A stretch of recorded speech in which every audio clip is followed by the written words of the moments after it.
नमस्कार। आप देख रहे हैं आपके साथ मेरी बात और मैं प्रिय रंजन भारती। आज की रात कत्ल की रात है।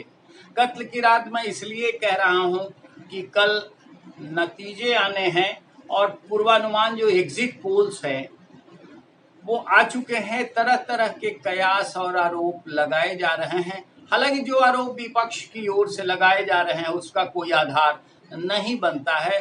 रिकॉर्ड बताते हैं कि एग्जिट पोल्स यानी पूर्वानुमान जो भी अब तक के चुनावों के बाद घोषित होते रहे हैं, नतीजे उसके बिल्कुल करीब, उनके आसपास हुआ करते हैं।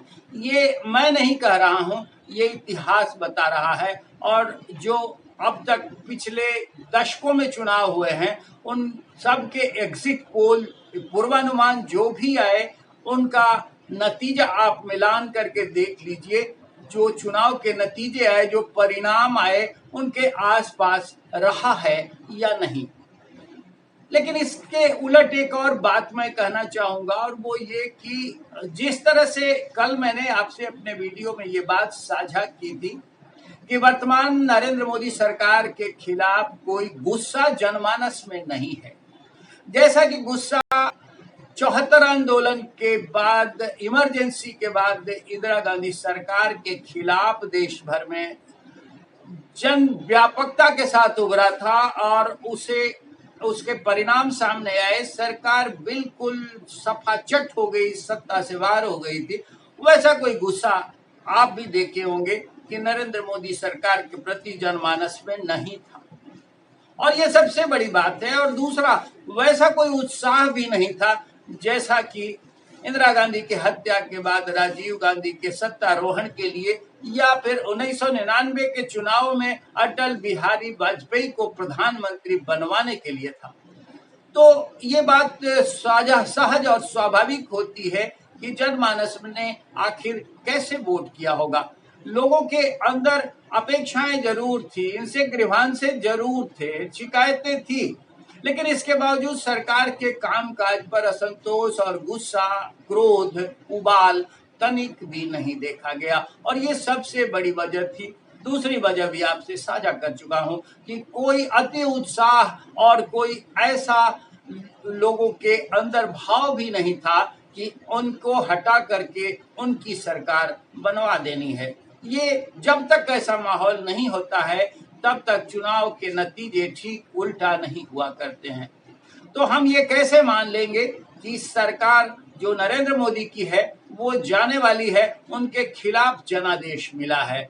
अब जब एग्जिट पोल आ चुके हैं, उसकी मानगी भी आज के 2 राज्यों के विधानसभा चुनाव के परिणामों से आ गई है।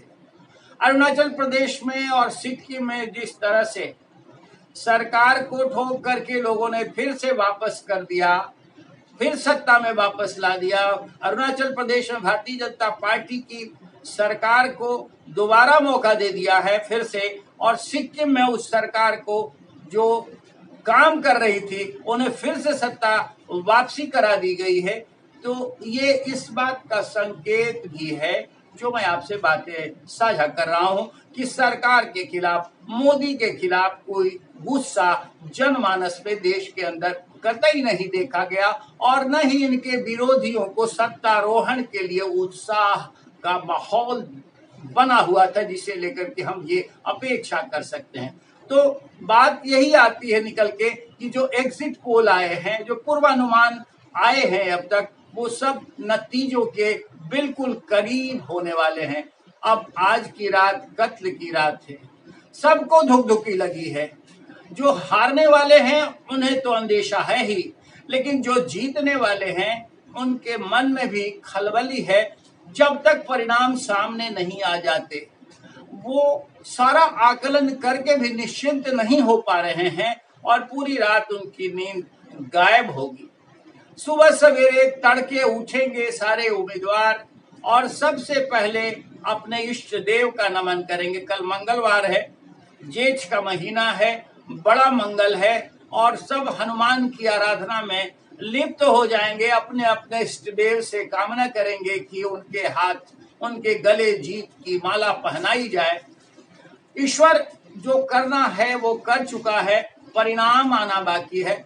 ईश्वर मतलब देश का भाग्य विधाता, देश की जनता ने जो उसे जनाधिकार, जो उसे मताधिकार दिया गया था, उसका प्रयोग कर चुका है। ईवीएम में बंद है, ईवीएम कल खुलेगा और सब के सब परिणाम सामने आ जाएंगे।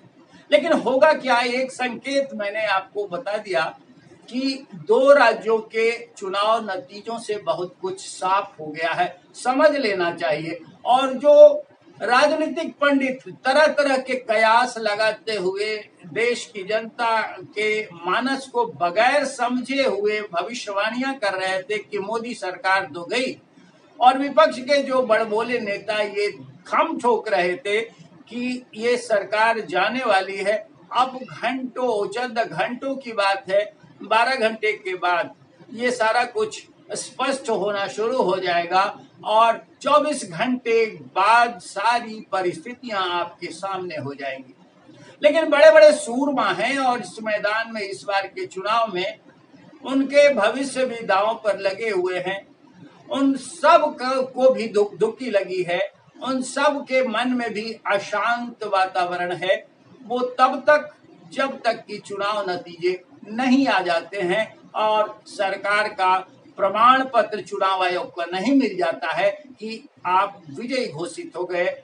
या फिर उन उम्मीदवारों की बात करें जो मैदान में तो हैं लेकिन वो चुनाव लड़ रहे हैं सिर्फ इसलिए कि उन्हें चुनाव लड़ना है, आगे की राह बनानी है, या फिर वो इसलिए चुनाव लड़ रहे हैं कि उन्हें चुनाव के जरिए अपनी पेटियां भरनी है। कुछ ऐसे भी कुछ उम्मीदवार मैदान में हैं जो विधानसभा चुनाव को टारगेट रख करके इस मैदान में उतरे हैं कि शायद आने वाले समय में उन्हें विधानसभा की राह मिल जाए, किसी बड़ी पार्टी के उम्मीदवार बन जाए। उन सब का भविष्य दांव पर है।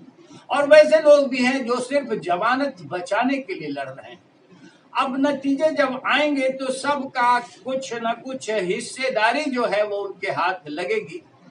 लेकिन सबसे महत्वपूर्ण बात यह है कि जो चुनाव के नतीजे आ जाएंगे उसमें सरकार बनाने का जो निर्णायक बहुमत होना चाहिए वो बहुमत एनडीए के साथ होने वाला है। वो बहुमत से आगे भी जा सकता है और ये पूर्वानुमान घोषित हो चुका है। तमाम न्यूज चैनल्स और समाचार इकाइयों ने अपने अपने तरह से जो सर्वेक्षण किया है उसके नतीजे सामने आ चुके हैं।